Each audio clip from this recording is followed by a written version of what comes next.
Hello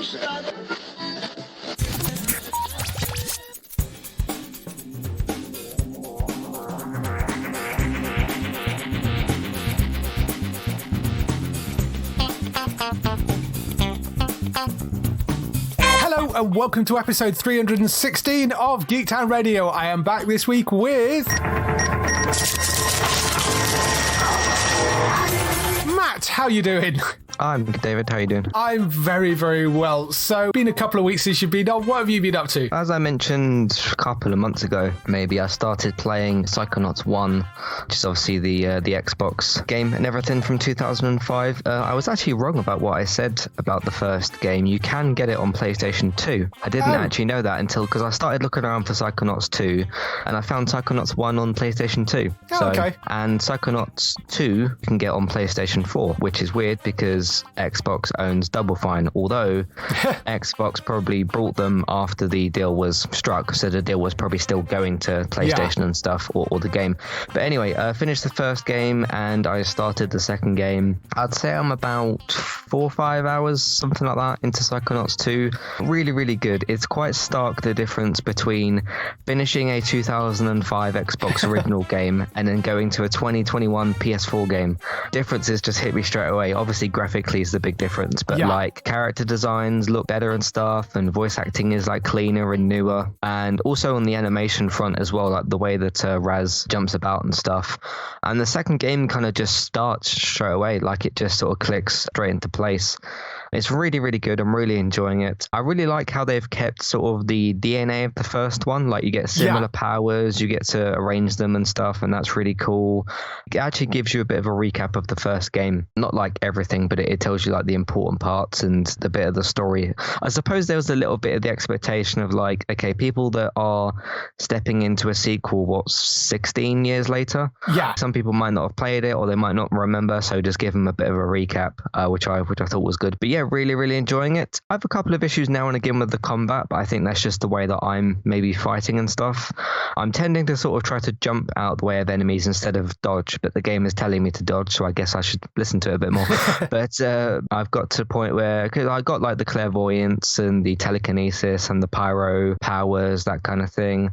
I've gotten up to, you know, when you get in that plane the second time and one of the teachers or whatever is sort of seemingly hiding something. I'm in like her brain or whatever it is, and doing some like doctor's things. That's about the point that I'm up to. Just another fantastic addition to Psychonauts, everything. I did see that there was also a VR game for PSVR release, which I didn't know anything about until I started looking things up. I can't imagine what Psychonauts looks like in VR. That might be quite wild considering the game's already like. But yeah, I really like the story so far. I think the characters are even more interesting than last time. It's just great as well. And it's interesting to hear a newer version of Nicky Rapp's voice as well for Lily, which is great. So, but no, been really enjoying it so far. It's really, really good. You finished both of them, haven't you? Yeah, I finished both of them. I didn't go back and play the first game, but I mean, I have played it and completed it many, many years ago. So I loved the first game. I love most of Tim Schafer's stuff back from the days when he did Monkey Island and Full Throttle and all those sort of games. So I was very much into this. The first game I thought was wonderful. The second game is a great continuation of that. The idea of sort of jumping into these mindscapes of various people that you are trying to sort of help. It's a really interesting take on kind of mental health and just these wonderful, weird worlds that you end up kind of wandering through with these games. I actually interviewed Pete McConnell. I haven't put the interview out yet, but I interviewed Pete McConnell, who is the composer for Psychonauts 2, and a whole bunch of those LucasArts games and the Double Fine games. He's basically Double Fine's go-to composer, pretty much. So he did things like Brutal Legend, he did Grim Fandango, he did from Monkey Island 2, basically the LucasArts games. So that's like the X-Wing TIE Fighter games and a whole bunch of Star Wars things, and then on to sort of Psychonauts and Psychonauts 2 as well. That will be going up in the next few weeks, that interview. But it was lovely chatting with him. And also the game itself, I think, is a wonderful, wonderful continuation. It's a kind of 3D platformer, basically, isn't it? Yeah. It's sort of But really, really good fun. Wonderfully strange and out there as well. If you haven't played the Psychonauts games, the first game actually stands up pretty well. I'd say it definitely does. Yeah. Considering the age of it. The only bit where you kind of can tell that it's such an old game is when you get to the cutscenes, because the cutscenes are like very low res. But the rest of it, I was playing through it on PC. I'm not sure what it's like on the console version, but certainly the PC version actually looks pretty decent still. And Psychonauts 2, I think, obviously he's vastly improved in terms of graphics, but it still looks great. It was quite a jump, yeah. It was quite a jump. I mean, it's very stylized as well, which helps, I think. Yeah. So, the animation's fantastic on it. So jumping into Psychonauts 2, I was like, straight away, this feels so much better to play. Not that the first one feels bad, it's just that like there's that jump there as well. But that's important for games as well, that the characters that you're controlling or whatever it is, if you've got a first-person shooter or whatever, the game actually feels good to play. That's very important as well, which doesn't really tend to get brought up a lot, that sort of factor, but it's quite important. But I'm still going through that. I watched and finished the first season of Squid Game. There's been a lot of people talking about it and stuff. And for good reason. It's a really, really good show. I reviewed it, let's just say very late at night on Saturday. But I made a bit of a mistake actually, because I was watching the 8th episode, which is half an hour. I was like, once I finish this episode, I'll go and do the podcast. It ended on like a weird cliffhanger. I was like, that's a weird way to end the season. Then it said next episode in the bottom right. I was like, there's another episode. And then that one was an hour long. So it kind of pushed back my time a little bit. But so it's a great series. I reviewed it, like I said, on Saturday. I gave it one of my must-see ratings. I've seen a few, like the couple of people here and there say it's boring. I'm not sure how you could find that kind of show boring, but that's up to you if you want to feel that way. But yeah, it's sort of like if you took Saw, turned it into a TV show, made it 9 episodes, but instead of like, what is there usually in Saw, about 5 or 6 contestants or whatever? So something, there's a few people in there. And if you took it like that, but you put 400 people into a game and you made it this big kind of group, life or death, it's still very much life or death things. People do like get killed and that sort of thing. But there's prize money at the end that I won't say like what happens with all that, but it's intended that one character is to survive and that they will get all the prize money at the end, which is, still say, quite a lot of money, like a huge amount of money. But as I've said before on things like Walking Dead and War of the Worlds, even Why the Last Man as well, I like that idea of seeing what a character will do to survive. And it doesn't have to always involve zombies. I've said that before. With this, obviously, it's to do with people trying to survive against each other. And then there's the aspects of trust. There's certain games where characters will be tasked to team up with each other. So obviously that forms alliances and enemies and that sort of thing. The funny thing about it, they're set up to basically play sort of these kids games, but like deadlier versions of them. I'm not going to spoil what the different games are because they're treated as a surprise in the series. You're not supposed to know what they are. So I'll leave that part out. Although one of them is shown in the trailer as well. So that one was pretty good. There was only, because there's 6 games, there was only one of the games that didn't really stand out to me, but some of the others were really quite cool as well. I'm not going to go into too much detail. There's a sequence in episode 4 that a lot of people were really shocked by. It is particularly a violent series. That's one of the more violent episodes. But I guess my threshold for violence in media is a lot higher than some other people's. Like some people were sort of saying, it's like incredibly sort of grotesque and violent. And I understand if you feel that way. I've just got a bit of a high threshold for that. And it wasn't really anything I hadn't kind of seen before. I mean, me and you have seen like Game of Thrones and Walking Dead. We've seen all sorts of like violent things on TV. But still a really great series. For those of you that might be wondering, whenever I usually watch like a foreign language thing like that, I usually put the English dub on, which doesn't completely always translate. It's just easier for me to watch it. That's just my viewing choice. I know some people go for like the original language with subtitles, but I just prefer to go with English dub with certain things. Have you seen any of this at all? I haven't, no. I know it's getting an awful lot of traction. I think Netflix released something saying it's actually been their biggest series to date so far. I mean, for something which is a South Korean series, it's done exceptionally well. Really, really huge for them, which is absolutely phenomenal. We have got a review up on the site. One of our guest writers, David Sanger, wrote a review of it saying it was one of the best series he's ever seen. It is one that I need to sit down and watch. I haven't actually got to it yet. There's just been so much stuff around recently. There definitely has, yeah. I'm struggling to get through everything that's on my list as it is. So, but yeah, it is one that's on my kind of long list of things that I need to go and catch up with. Yeah, it's very, very bingeable as well. At least for me, for each episode, I was like, okay, I'm just going to let the next one start, which is a good sign anyway. American Horror Stories has started. It's actually had 4 episodes. I've only seen the first 3 so far. The first 2 actually are in 2-part episodes. Yeah. The change with this one is it's an anthology per episode, apart from the first 2, as opposed to the season being an anthology. The first episode is about this young girl, and she's got this obsession with this black suit thing, which has made appearances before in the American Horror Story series. The suit's never specifically been tied to a person. It's just sort of one of the things that American Horror Story uses. That was a quite good 2-part episode. That takes place in the original murder house. It's supposed to be the original murder house, which has got the rule of, what is it? If you die in the grounds of the house, so that includes like the front garden, you stay there forever. So there's obviously loads of ghosts and characters like that and stuff that can pop up. I thought those were 2 good episodes to start off with. It was surprising that they started off with like a 2-parter, but that was pretty good. And then the 3rd episode was a bit more of a zombie kind of thing, not like Walking Dead sort of zombies, but just people kind of getting infected and becoming, really, really dangerous and that sort of thing. That was pretty good. Again, kind of a little bit of a game of survival thing, which I quite like. But this was more centered around a director's film that caused people to go a bit mad. Right. And had the issue that there was this woman that survived like a previous attack, and she's trying to warn everybody, and because we're humans and we don't listen to people, nobody listened to her, and then the same thing kind of happened again. So the episode kind of goes from there. You said to me you saw the first one of these. Yeah, I've seen the first one. I haven't seen the second part of that. It's, again, other things have just got in the way of it. But I did quite enjoy that first episode. It's quite interesting, the sort of black suit thing. And basically the premise of that is it's a gay couple that buy the house as an investment to try and sort of flip it, and are using the fact that it is the murder house as a sort of selling point of it, as a sort of way of selling it on to people, of doing tours and that sort of thing. That's sort of part of the idea. The cast for that's really good. It's Matt Boomer, who's from Doom Patrol. He plays Larry in Doom Patrol, and was in White Collar as well, as the other big thing that he's probably known for.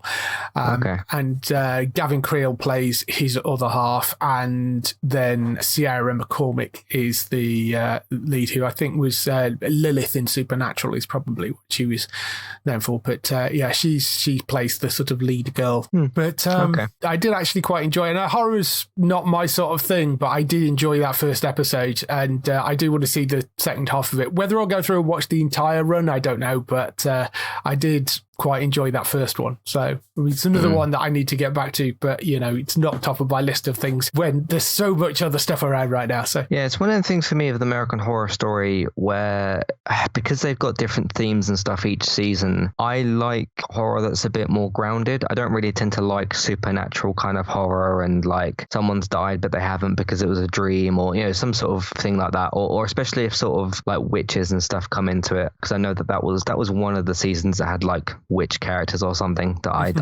haven't seen. I think kind of the advantage, not necessarily to make the show better, but one of the advantages of the Stories show is, even if you have an episode that's not really your kind of cup of tea, so if you had more of a supernatural episode, the next one's going to be a different one. So you're always like, you kind of jump from this black suit thing with this murder house to like a zombie sort of attack in the next one. So I think it'll have arguably a bit more advantage, because then you won't be sitting through 10 or 13 episodes of a season that isn't really quite for you. So I think that's pretty good. That's roughly everything I've been up to. What about you? Well, I've been playing around with Planet Zoo again, because I had some preview access to that.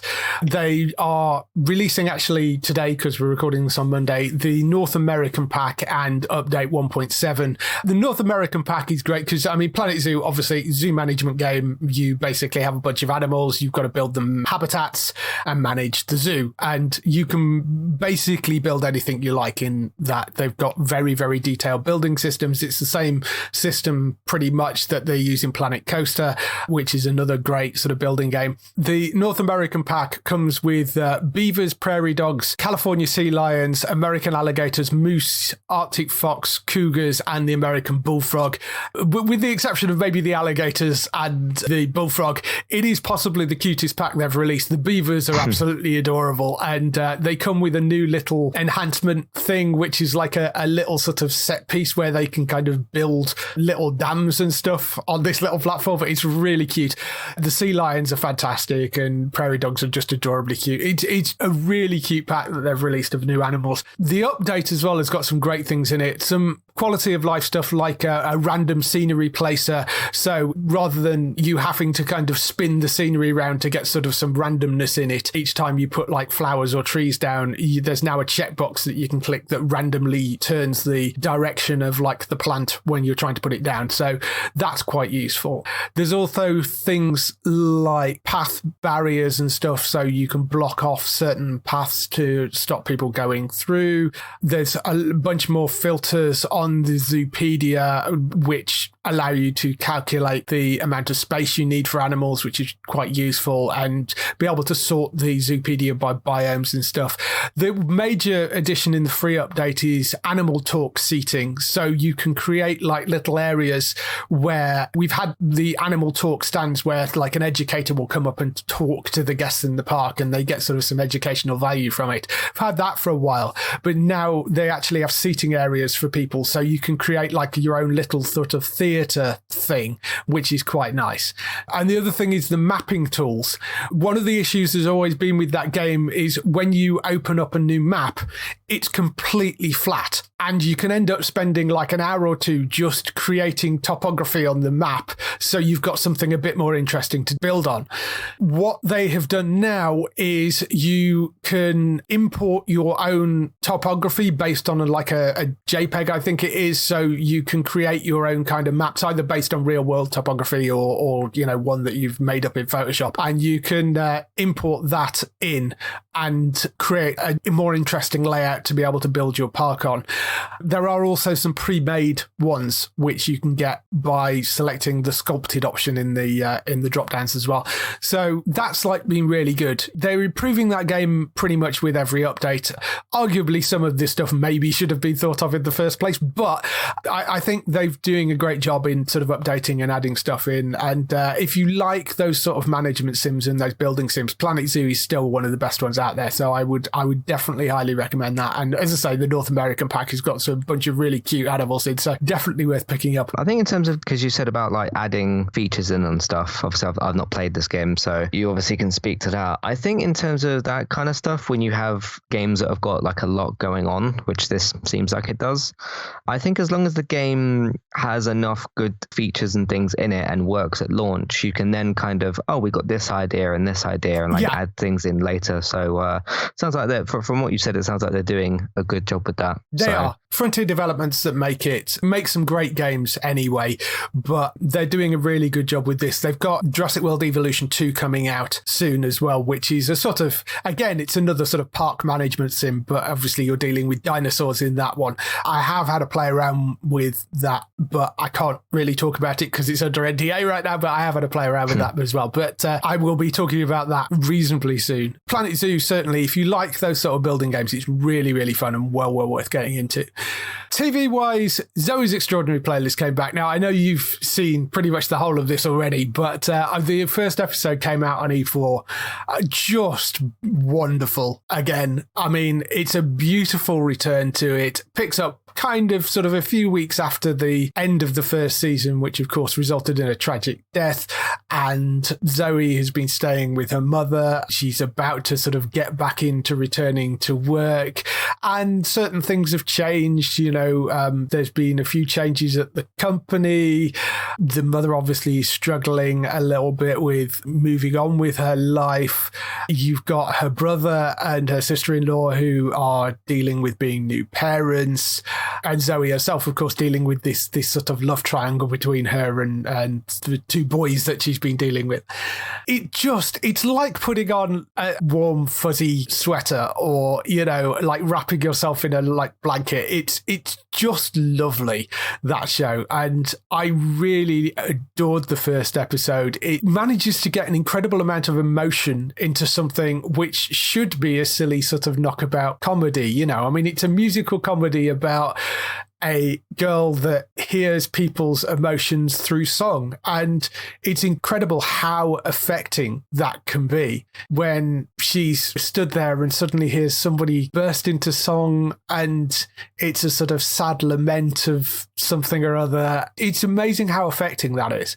I just think this is such a wonderful show, and returned very, very strong. I'm so glad that Roku have rescued it, at least for a Christmas movie. I hope they decide that they're going to pick it up and continue it, because we don't know that yet. All we know at the moment is they're going to do a Christmas movie, but I'm so looking forward to watching the rest of this, because I thought the opening episode was just beautiful. Yeah, I did 2 podcasts on it yesterday, actually. I did one that was for the end of season 2, and I did a bonus episode called Why Zoey's Extraordinary Playlist is So Special.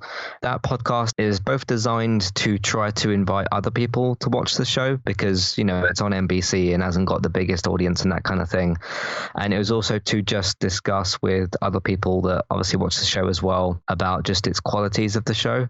On that the special podcast that I did for it, I actually went through and I thought about all the other shows and things that I watch and other things that are appealing in some of those shows, and I listed, I can't remember how many things it was, it might have been about 10, 15 things that the show doesn't have but is still able to be so good. And some of them are things you wouldn't expect to be in a musical comedy, but there are things that people would look at of like some of these other big pop culture stuff. You think of like some of the sci-fi stuff that's out there, like Star Trek and Star Wars and things like that, and action stuff. The show doesn't have like anything like that. Mm-hmm. So pointing out things that the show doesn't have, but how it's still so good even without any of those things. Yeah, I basically just did 2 podcasts yesterday giving it loads and loads of praise because it deserves all of it. Yeah, and I didn't see a situation where you wouldn't have enjoyed at least obviously the first episode. I hope Gray enjoyed it as well. I was smiling quite a bit there when you was talking about how much you enjoyed it, and you pretty much echoed the same things that I've been sort of thinking and saying about the show.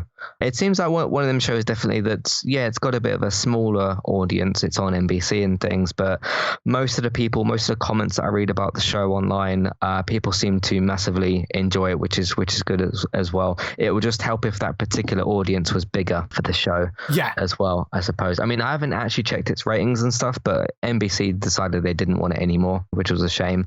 But yeah, it's really good that Roku was able to pick the show up for a film and that. So I just hope that we get even more of it after that, because I'm not going to get into any spoilery stuff, but there's still so much potential of what it could do going forward. So I'm really glad you enjoyed it as well, or at least the first episode so far. I'm sure I will enjoy the rest of it as well, but I'm with you. I do hope that it isn't just a Christmas movie and done. I hope that Roku decide to continue it as well, and it ends up becoming a huge show for them. I think that will be, in the same way that when Lucifer got dropped by Fox, it became a huge show for Netflix.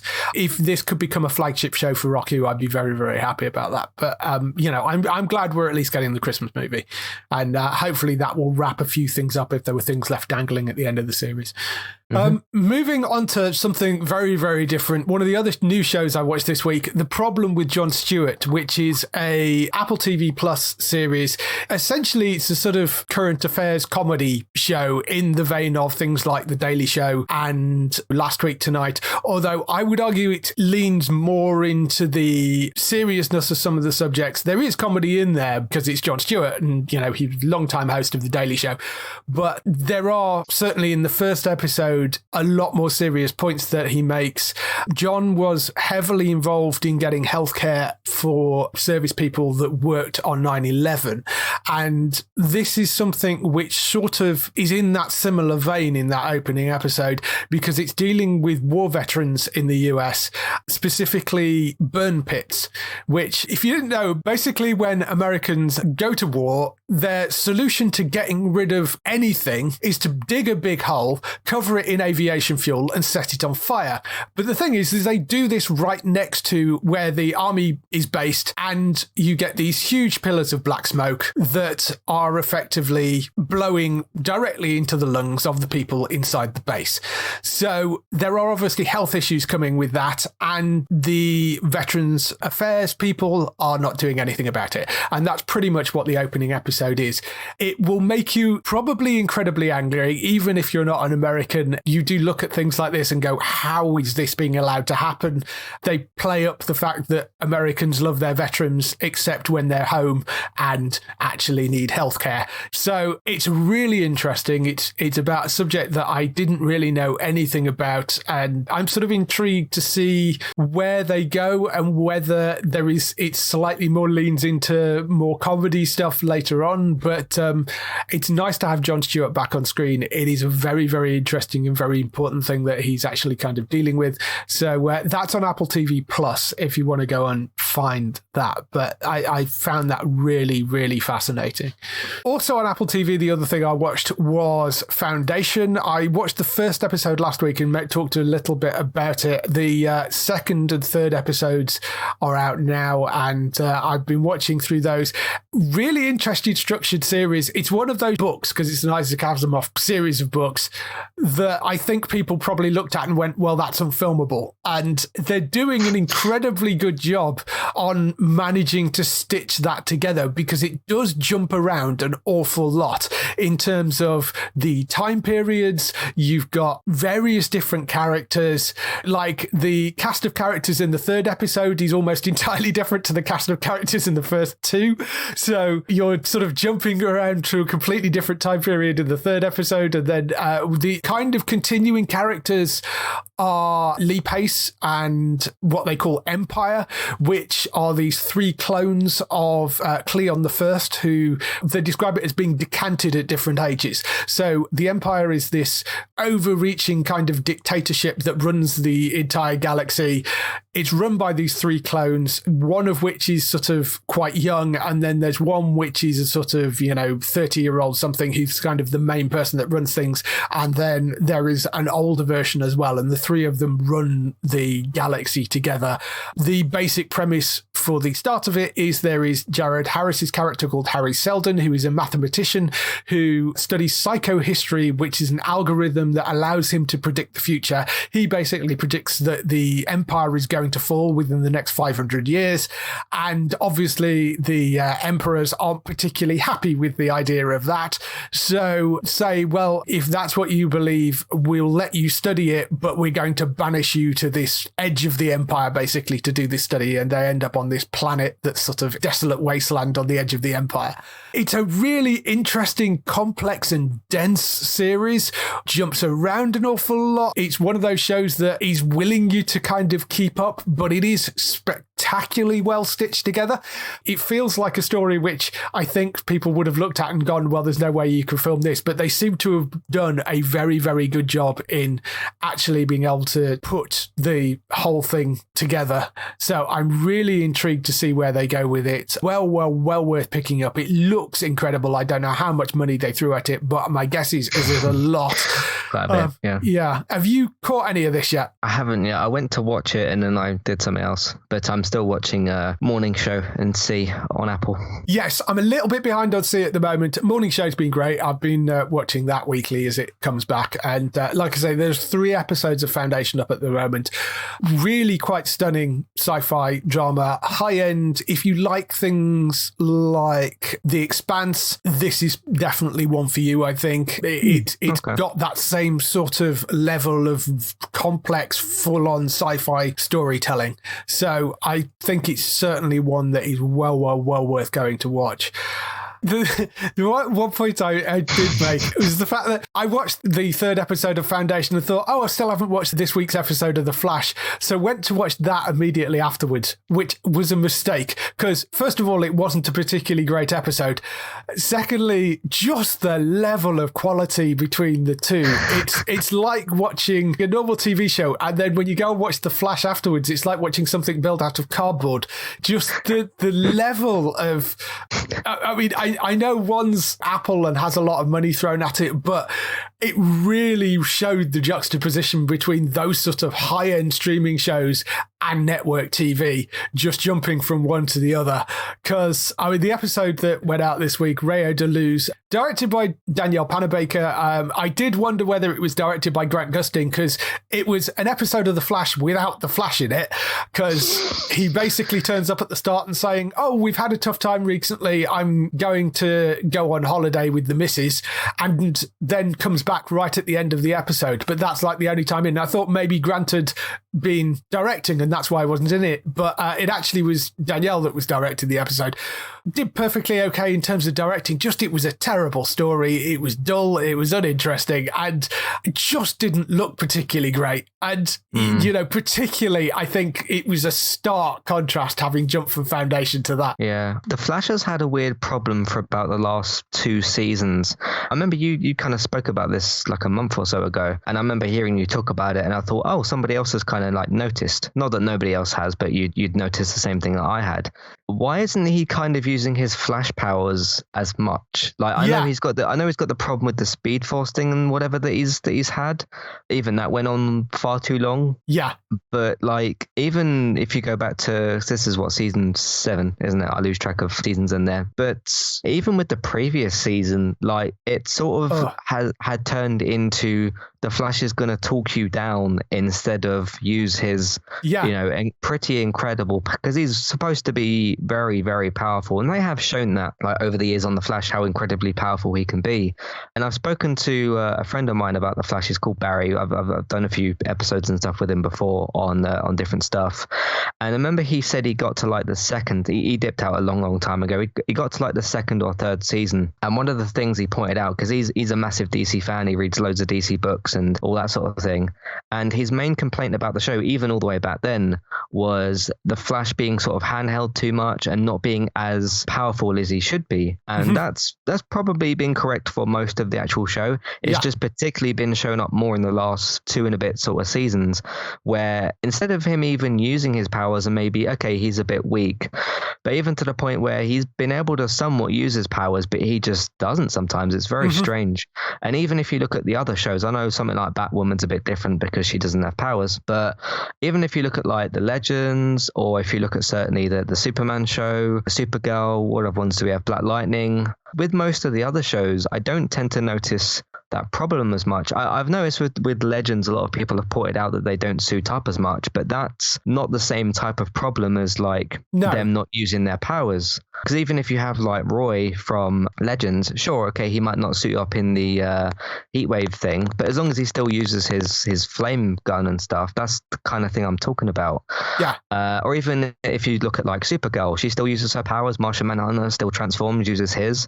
But I don't know why they've chosen to do with that with the Flash, and just have him, he's more of like a negotiator. Yes. It's really strange. It has been very, very odd. And there is talk of possibly the next season being the last season of the Flash. And if this is where they're going with it, I hope they can redeem it with the final season if it does turn out to be the final season. But it's getting to a point where, as I say, I've said this before, they did that huge crossover and then everything seemed to fall apart. It was weird, wasn't it, the way that happened?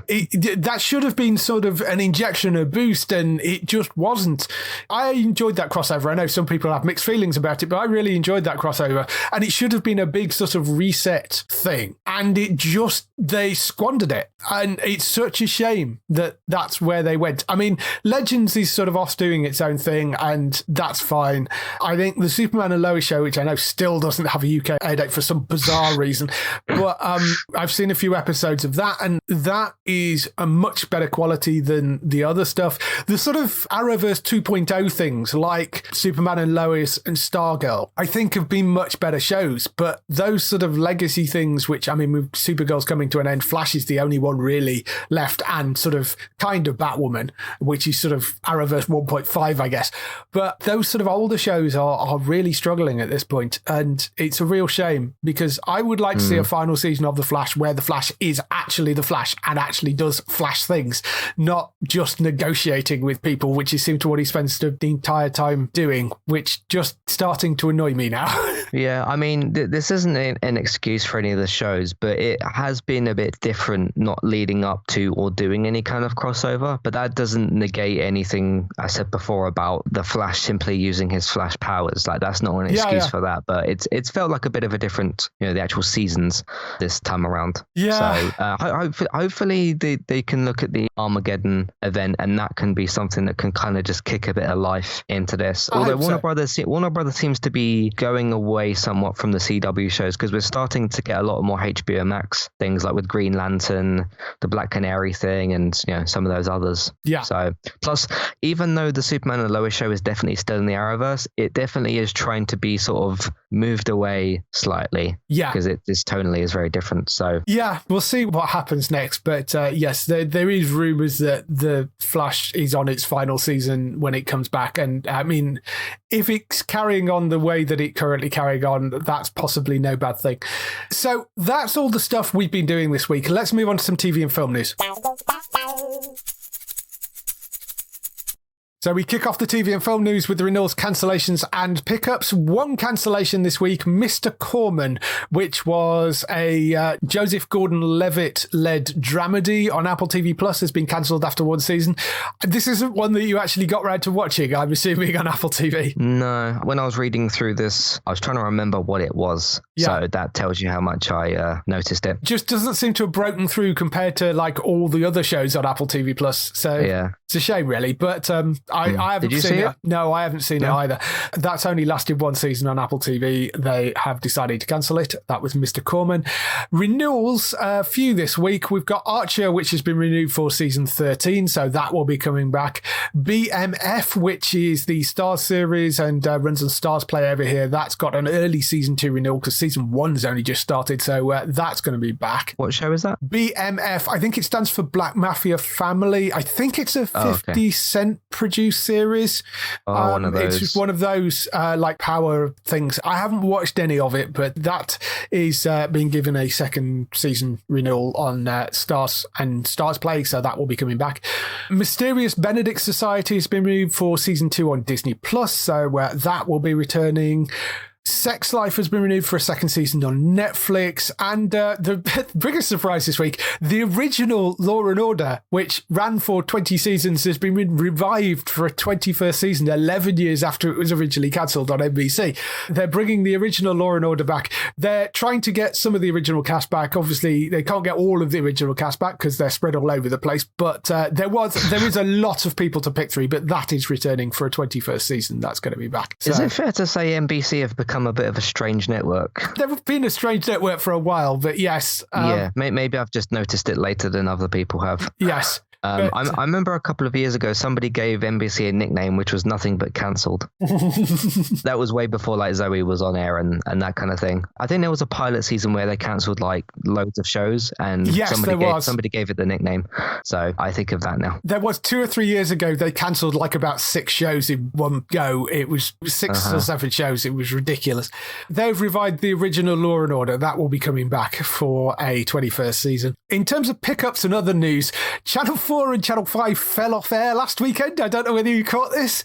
No, I didn't. I sort of missed it at the time. I wasn't watching anything on the channels, but apparently the reason that it dropped off air was Red Bee Media, who are the people that handles the playout services for Channel 4 and Channel 5. They had a fire, and the fire suppression system kicked in, and because smoke was detected, it sucked all the oxygen out of the room, which caused some sort of sonic wave which shut down the transmission servers. So it took the channels off air, which, I mean, I get that you're trying to stop the fire, but you kind of think that's probably not a very well-designed fire suppression system for that room. But anyway, yes. Yeah. And they're still suffering the consequences from it right now. So apparently none of the subtitles or audio descriptive services are working on Channel 4, and presumably Channel 5, and apparently some of the BBC shows, which Red Bee handle as well. Really awful for people that rely on subtitles. They're not working at all on at the moment. And E4 also had an issue, although I did say at the time you could put this down to their drunk scheduling, but E4, apparently Wednesday's episode of Married at First Sight was supposed to be the finale and ended up being a repeat because, I don't know, somebody shoved the wrong tape in, or it was something to do with, again, the play out things. So rather than getting the repeat, I think it dropped off air because of the play out thing wasn't working. So they stuck an old episode on. And it has, I think, gone out now, the finale. But, people all geared up for the finale of Married at First Sight. And it wasn't there. So, but like I say, you could also put that down to just them being absolutely hammered when they were trying to schedule things. Yes, absolutely. Speaking of weird scheduling at E4, The 100 Season 7 finally has a premiere date. It's not on E4. It's, of course, on 4 Music, because why not? That's coming on the 15th of October, Friday the 15th of October at 9 p.m. on 4 Music. There's been a number of people discussing the fact that the only issue with it being on 4 Music is it goes out in standard definition, not high definition, which is kind of annoying, but at least it's airing somewhere, and that final season will be going out. Why they couldn't just find some space for it somewhere on E4 is beyond me, but anyway, it's going out on 4 Music. I think I saw around the same time you put this news out, somebody said that the show finished a year ago. It did, yes. Not the premiere, the finale went out a year ago. So that's very late. Yes, that is very, very late. There's some new things coming to the UK as well. Imdb TV, which is Amazon's free ad-supported streaming service, quietly launched in the UK this week. It is actually up on Amazon right now. You get it as the sort of Amazon channel. I think if you go to amazon.co.uk/IMDb TV, you can go and find more stuff about it there. You do not need a Prime account to be able to access it. It is entirely free. You do need to be logged in, I think, to an Amazon account to get to it. But apart from that, it is entirely free. One of the things that was missing off the initial announcement was Leverage Redemption, which is the revival series, which is an IMDb TV original. They have announced today that that will be premiering in the UK on the 22nd of October. So that is coming as well. They just had some contractual things to work out, so it wasn't part of the actual launch. But it is definitely going to be on there, as will, I'm sure, all the other IMDb TV original things, like the follow-up to Bosch, which is basically Bosch 2.0. There's stuff like that coming as well. So they have got a number of original things coming, but that's awesome. I mean, it's more free stuff coming to the UK, and there's a whole bunch of like movies and TV shows. They've got old shows like Two Broke Girls on there, and films like Pulp Fiction, I think. So there's a whole bunch of free things that you can go and get up on IMDb TV. So free streaming service, not a bad thing, I don't think. Yeah, we keep getting more like, I mean, it's not as much as a problem when it's free, because obviously it doesn't ask people for more money. But funny that we got an IMDb one, considering like Roku are relatively new to the game and that sort of thing. So the streaming wars are always something that kind of interests me, just to see like who's going to price their stuff at what they're going to put out, how they sort of in a way copy each other. Like when things like we get new fantasy shows that obviously because of the success of Game of Thrones, things like that are interesting for me to follow. So yeah, we'll see how IMDb do. Yeah, I think the content on it generally is going to be a little different to the content that's on the US, as tends to happen with Netflix and everything else. But the original shows should be landing on there. They just might not land at exactly the same time. There's also announced today they've got a Cruel Intentions TV show in the works as well, based on the films and stuff. That's also coming. But yeah, the last thing in the pickups is the Book of Boba Fett as well has also been given a premiere date on Disney+. That is going to land on the 29th of December, which is awesome news. I'm very, very much looking forward to that. It's sort of, they're describing it as sort of Mandalorian 2.5. So that I'm very much looking forward to. Yeah, I'm looking forward to seeing, because you got the Ahsoka one as well, and then you got some of these other Star Wars spin-offs. At the end of the day, it's not always about just Mandalorian. I know that for about a year or so that it was pretty much what Hamilton, Mandalorian, and then that was pretty much it. But now that we've sort of got past that period and they've been able to actually make more TV shows that they've ordered, it'd be interesting to get this other side of that as well. And I've always thought Boba Fett was a very cool character, so it'd be cool to have a show based off of him. Is Ming-Na Wen's character in that? Yeah, because she followed him in that Mandalorian episode. So looking forward to seeing her as well. Yeah, in fact, the only two confirmed cast members are Boba Fett and Fennec Shan are the only two. That's the two characters which have been confirmed. We don't know anybody else, so we're expecting some other faces to pop up, but those are the only two actual confirmed ones we know of at the moment. But yeah, 29th of December. I was reading somewhere that when they started filming that, they weren't actually told they were filming the Book of Boba Fett. They were actually told they were filming the next season of Mandalorian, and it wasn't until they were like a few days into the production that they went, wait a minute. Oh, okay. But yeah, that I'm very much looking forward to. 29th of December, that is landing on Disney+, and then the next season of The Mandalorian will come after that. Moving on to other news, David Tennant is returning to ITV in another true life drama. This is called Litvinenko, which, if you recognise that name, that of course was the name of the Russian that was poisoned, how two police officers were called to University College in London to interview a patient in declining health. That patient was Alexander Litvinenko, a Russian dissident who claimed to have been poisoned on direct orders by Vladimir Putin. So, of course, this was a huge story at the time. Interesting, the team behind this, because whilst David Tennant is playing the lead role as Litvinenko, the people behind it are the people behind the Netflix series Criminal. So it's George Kay who's writing it, and he wrote Lupin and Criminal, and Jim Field Smith, who was the director behind Criminal and also did Truth Seekers as well, the Amazon series. Really interesting team behind that. And Criminal was a great series. That was the one where it was all set in an interrogation room and they had a guest star in every week. I really, really like that series. So I'm interested to see what they do with this as a sort of true life thing. Speaking of Criminal, though, there is a show called Suspect, which is there's this working title at the moment, which Channel 4 have ordered, which sounds very, very Criminal-like, but it's got a ridiculous cast for it. It's James Nesbitt in the sort of main lead role, but the other people involved are Jolie Richardson, Anna Marie Duff from Sex Education and Shameless, Richard E. Grant, Ben Miller, Niama Alga from Deceit, Antonia Thomas from The Good Doctor, Sacha Dhawan from Doctor Who, Sam Heughan from Outlander, and Imogen King from Clique as well. Great lineup of people, and it is a very similar sort of idea to Criminal, actually, except it's an overarching story. So James Nesbitt playing a veteran detective who turns up at a hospital mortuary thinking that it's a routine ID check on a young woman's body, but it turns out that the corpse is his estranged daughter. He's obviously very traumatized by the news, and it appears she's taken her own life. He was estranged from her. They had a very complex relationship. He refuses to accept that it was suicide and sets out on a mission for the truth, retracing her last days and hours. And the series is a bunch of intense exchanges with those that are closest to Christina, such as her partner, her best friend, her business partner, her godfather, her mentor, and her mother. So the bulk of the show, it sounds like he's basically going to be set in a sort of interrogation room, or at least in sort of one-on-one settings with James Nesbitt talking to one other character.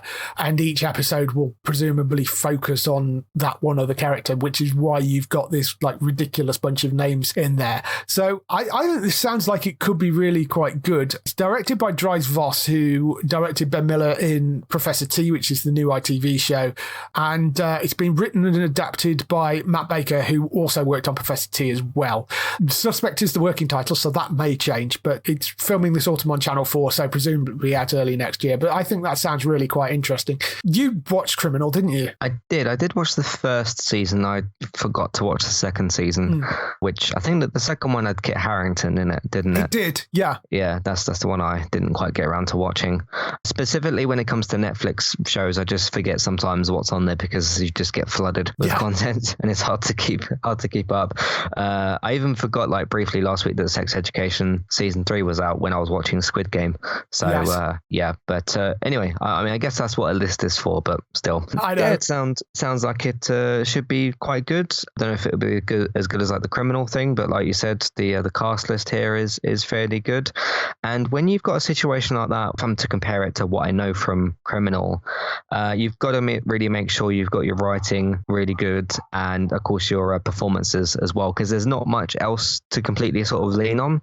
It's not as if when you do like action shows or series when the acting doesn't have to be that top notch, as long as like the action is quite entertaining. But when you've got something that's a bit more more closed like this, and it's mainly just loads and loads of dialogue with acting, got to make sure you got that stuff pretty good. But that involves having a very good cast that can actually do that. So it seems like they've got that here, which should be quite good.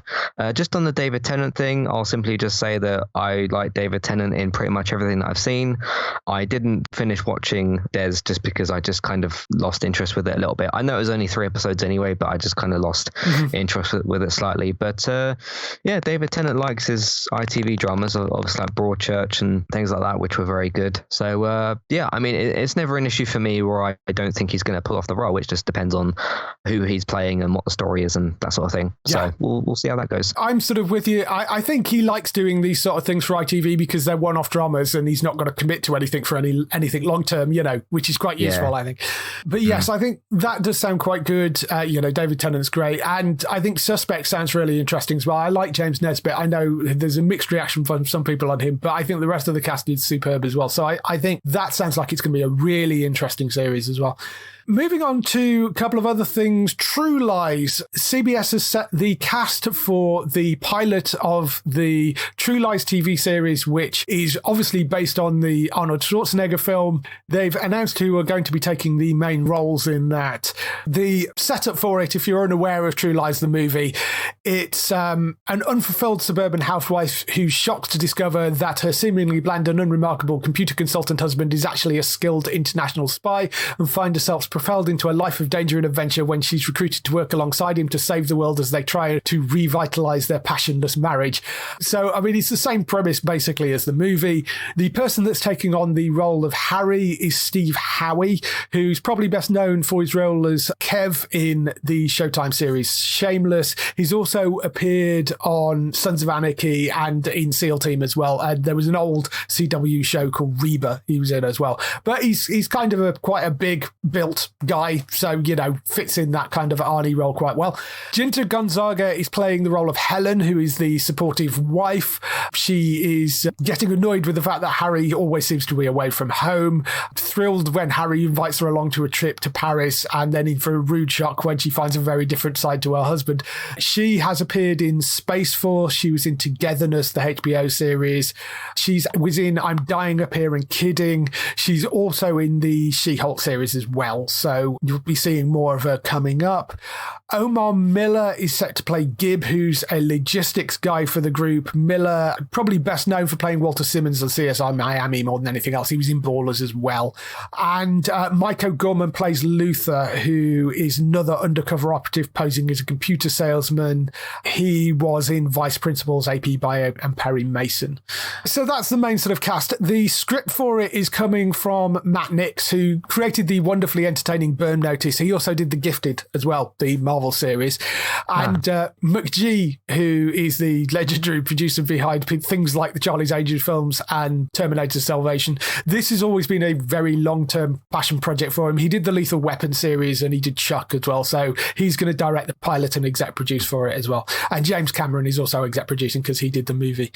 So I think this sounds like it's going to be quite good fun. It is only a pilot at the moment. I can see how True Lies might work as a series. It's got sort of elements to it. I think whether you can get it sort of as big and as it needs to be on something like CBS, I don't know, because it really needs to be big and over the top and silly. But I think maybe it would fit better onto a cable show, but we'll see. Yeah, sometimes I agree with what you said just then. When you've got something like an NBC or a CBS, unless they're using, was it Paramount Plus and Peacock, the two streaming services for those? Yeah. If you're doing it on their network channel, it automatically feels like you're going to have something a little bit more limited. Because we've talked before about things like The Last of Us and Witcher.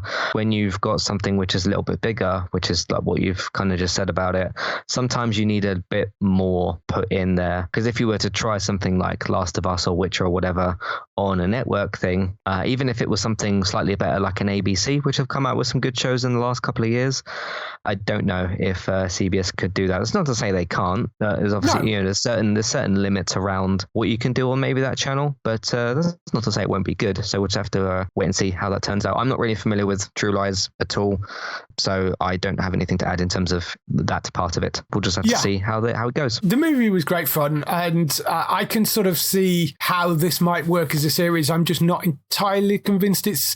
I mean, I don't know. CBS are sort of known for doing those procedural sort of things. So, and I sort of feel it needs to be a bit bigger scope than that, but we'll see. I mean, I like Matt Nix quite a lot, and I think if he's going to be on as showrunner and the writer behind it, I think he's the right person to do that sort of thing, but we'll see. It looks like it's going to be quite good fun. Moving over onto Amazon, The Boys has getting a spin-off. It's not actually got a title at the moment, but we've talked about this a little bit before. They've officially ordered it now. It's the College for Superheroes, in quotes. So it's a YA series, basically, based around The Boys. It's set at America's only college exclusively for young adult superheroes, which is, of course, run by Vought. It's an R-rated series that explores the lives of hormonal competitive supes as they put their physical, sexual and moral boundaries to the test, competing for the best contracts in the best cities. Part college show, part Hunger Games, all with the heart, satire and raunch of The Boys is the setup for it.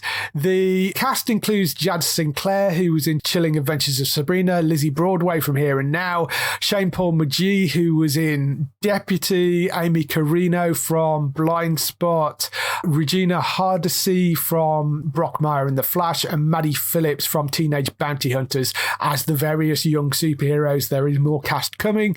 It's written by Michelle Fazakas and Tara Butters, who wrote Agent Carter and Emergence. They're serving as showrunners and exec producers. It's obviously also got Eric Kripke, Seth Rogen, Evan Goldberg, and all those guys that are involved in The Boys behind it as well.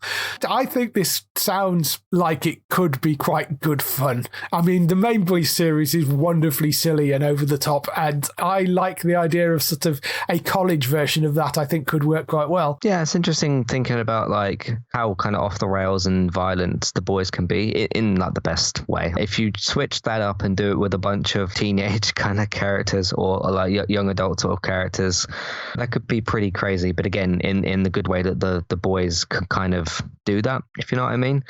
So it still sounds like it'll be as violent and as crazy and that sort of thing, which would be interesting. I suppose that the show's got a thing to tackle with how do we control some of these hormonal, powerful young characters, which will be interesting to see how that unfolds, because they're going to probably fight with the people that are teaching them things. They're going to fight with each other. This isn't just sort of like, hey, let's take one of the characters from The Boys and do a spin-off. This is something like a little bit different, I think, as well. Some, you know, with the different ages of the characters and stuff. And Amazon have got the budget to do it, which is important for a show that's going to have characters with lots of powers as well, because obviously it's going to be a budget thing. But Amazon don't need to worry about that. So that could be pretty good. Yeah, absolutely. And I like the writers behind it. I mean, Michelle and Tara, they worked together quite a lot. They worked on Emergence, which was actually a really good series. Shame it only lasted one season. It was an ABC show, a little kid that sort of had powers and centered around her and the cop that was a sort of mother figure for her. That was on Fox over here, wasn't it? Yes, ran on Fox over here before that disappeared. And that was actually quite a good show. And shame it only lasted one season. And Agent Carter, Agent Carter as well, they worked on. It's going to be interesting to see them diving into the sort of dark recesses of their mind to come up with this and be completely unleashed, because this is obviously going to be a lot more twisted than either of those shows were. So that's going to be intriguing. This could be quite good fun. There's no title for it yet. We don't know what it's going to be called, but it's just the Untitled Boys spin-off right now. We'll bring you more on that when we know more, but cast looks good, writers look good team behind it. Well, looking forward to that. Should be great. That's all the news we've got for this week. We've just got a couple of highlights for next week on TV. So highlights for next week on TV, and when I say a couple of highlights, I literally do mean a couple of highlights with the very, very few new things starting next week. So one big one, Brassic, that returns for a third season. That's on Sky Max on the 6th of October at 10 p.m. And The Larkins, which is a new adaptation of The Darling Buds of May, starring Bradley Walsh and Joanne Scanlon. That starts on the 10th of October at 8 p.m. on ITV. And that's pretty much it in terms of new shows this week. That's fine. That's okay. Which I'm okay with. There's enough other stuff around to watch right now. There's loads of stuff on, particularly on Apple TV. There's a load of stuff coming out. Stuff on Amazon. There's stuff on Sky. It's ridiculous amount of things. And there is a load more starting next week, I noticed. But just a bit of a quiet week this week, and that's fine. I'm okay for a quiet week this week. That's good. for you, if they want to find more of your stuff, where can they find you? You can go to entertainmenttalk.org. You can also find us if you search for Entertainment Talk on your podcast platform of choice. Two particular episodes I want to mention. The chat podcast for this month, which I did. I spoke to Ian Thomas Malone. She's a transgender comedian, and we talked about basically a bunch of LGBTQ stuff, our different journeys within that, which was really, really good to talk to her. Maybe laugh a couple of times, which she's a comedian, so you'd expect her to do that. She was really, really nice to talk to, so that was good. And I did a list yesterday. It's now Black History Month, which is cool as well. So I did a list. It's called Top 10 Favorite Black or Person of Color Characters, kind of following up what I did in June, which was Top 10 Favorite LGBTQ Characters, because it was Pride Month. So I want to stick with the different themes of certain months and stuff. So that was those are two pretty good episodes to do as well. Me and David are still doing Walking Dead. I'll speak to you in a minute about plans for the World Beyond show, because that's starting. I actually didn't realize that came out so soon. That's why I hadn't mentioned anything. Yes, that is back now, actually. Yeah, it's available today. So find that on there as well. If you want to watch me now and again on Twitch, eTalkUK for all those things, you can follow me on there, be notified when I go live. TV, video games, films, Manchester United podcast, just in general, check it out, entertainmenttalk.org. Yeah, so go and find Matt over at entertainmenttalk.org. For other people involved in the show, you can, of course, find Bex on twitch.tv/TristaBytes. That's BYTES. She's streaming daily with lots of fun stuff over there, from just general messing around and retro gaming and all sorts of wonderful fun things over there. So go and check out Bex at twitch.tv/TristaBytes. You can also get Daryl on HollywoodNorthNews.net for all those TV series you love which are shot in Canada. For us, you can go to the website at geektown.co.uk throughout the week and see all the latest air date information. If you want to get in touch with your questions or comments, email us on podcast@geektown.co.uk. Leave a message on the website page. Find us at Geektown on Twitter, on Facebook at facebook.com/Geektown, on YouTube at youtube.com/Geektown, and on Instagram at Geektown UK. That is everything. We shall see you next week. Bye-bye. Goodbye.